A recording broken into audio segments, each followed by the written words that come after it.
Zimbabweans are voting in fiercely contested presidential and parliamentary elections which have already been hit by fraud allegations. President Robert Mugabe, 89, has said he will step down after 33 years in power if he and his Zanu-PF party lose.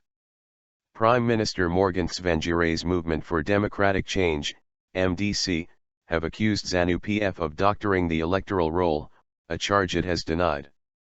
Campaigning was mostly peaceful, with few reports of intimidation. Zanu-PF and the MDC have shared an uneasy coalition government since 2009 under a deal brokered to end the deadly violence that erupted after a disputed presidential poll the previous year.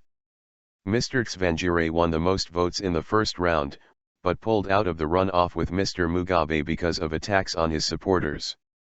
Determined to vote. The government has barred Western observers from monitoring Wednesday's elections, but the African Union, and the Southern African Development Community, SADC, as well as local organizations, have been accredited. Polls opened at 7 o'clock local time, 5 o'clock GMT, and are due to close at 17 o'clock GMT. The turnout is expected to be high among the 6.4 million people registered to vote, with tens of thousands of people attending rallies in recent weeks. Results are expected within 5 days. Wednesday has been declared a national holiday to ensure people can vote.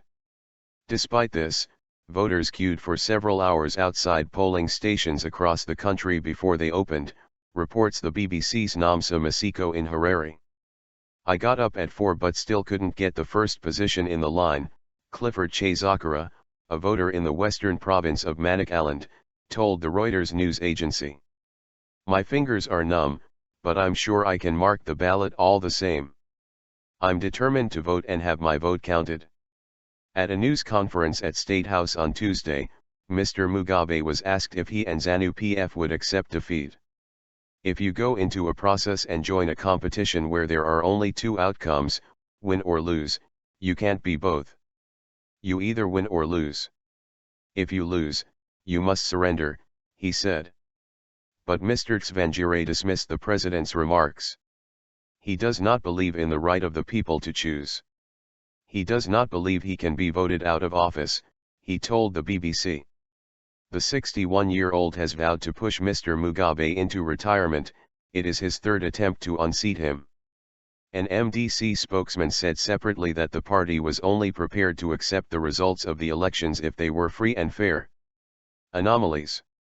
On Tuesday, the MDC accused Zanu-PF of doctoring the roll of registered voters, which was released by the Zimbabwe Electoral Commission, ZEC, only on the eve of the polls after weeks of delay.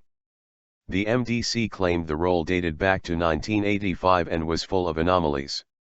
A BBC correspondent has seen the document and says it features the names of thousands of dead people. He says many names with the same address appear 2 or 3 times. A Zanu-PF spokesman denied the allegations and pointed out that appointees from both parties were on the ZEC. He also accused Finance Minister Tendai Biti, a member of the MDC, of not funding the commission properly. The ZEC has not commented.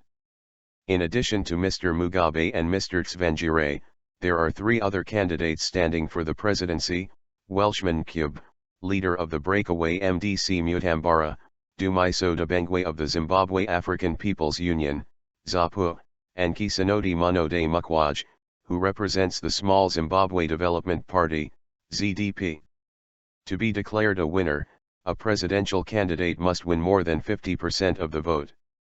If no candidate reaches this mark, a runoff will be held on September 11. The elections will be the first to be held under the new constitution approved in a referendum in March this year.